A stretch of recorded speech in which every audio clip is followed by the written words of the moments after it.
My good people, having said that, for those for motor vehicle enthusiasts and the students of motor vehicle, let's try and look at the four strokes cycle and how your engine normally have the strokes of that engine. So the first stroke of there are normally four strokes in an engine cycle. So the first stroke, we have the intake stroke, the compression stroke, the power stroke, and the exhaust stroke. So let's look at how each and every that compression that strokes of that engine happen. So in the intake stroke, the inlet valve is normally opened. When it open, it allows the air to get in the combustion chamber. So when air is in the combustion chamber, it's mixed with fuel to have air fuel mixture. That is the intake stroke. The second stroke, at that point, the piston is at the bottom dead center. When the piston is at the bottom dead center, it increases the size, the volume of that combustion chamber to allow that mixture to take place in there. So we go to the second. This is the second stroke, which is a compression stroke. So in the compression stroke, both valves close. Both the inlet and exhaust valve close. When they close, the piston moves upward to compress the mixture of gasoline and air. So that is the second stroke of the engine. At that point, you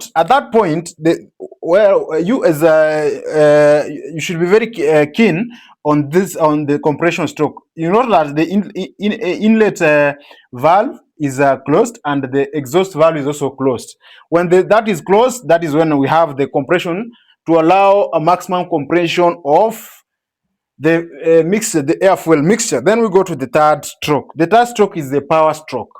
You note at the power stroke also the inlet valve is also closed and the exhaust valve is closed here.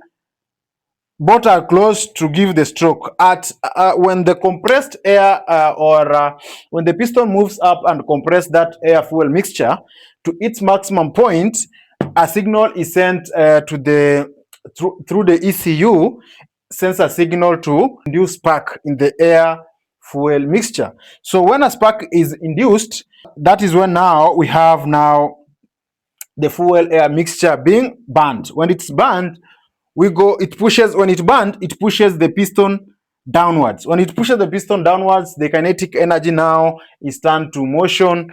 Then it's transferred to the piston, and now the crankshaft rotates. Then the transmission now takes in, and all the motion takes in. Then after power stroke, we have the exhaust stroke. During the exhaust stroke, the inlet valve is normally closed and the exhaust valve opens.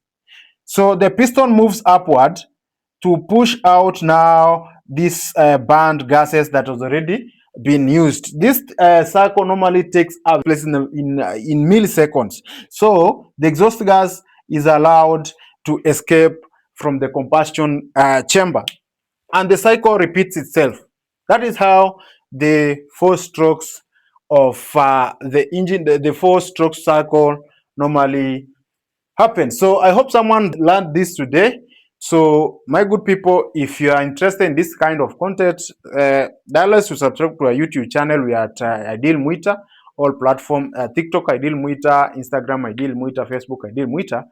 Yeah, to get this kind of content, and you have to learn. And if you intended to buy, or you want to buy a vehicle, you are planning to buy a vehicle, reach at Ideal Loss Assessors. We are going to help you in pre-purchase inspection. Also, if you're involved in an accident, you want your vehicle to be assessed, you want to get a health report about your vehicle, you can also call Ideal Loss Assessors. For that matter, we also do valuation, pre-purchase inspection, assessment. Yeah, so that is it, my good people. Stay tuned for this kind of daily contents.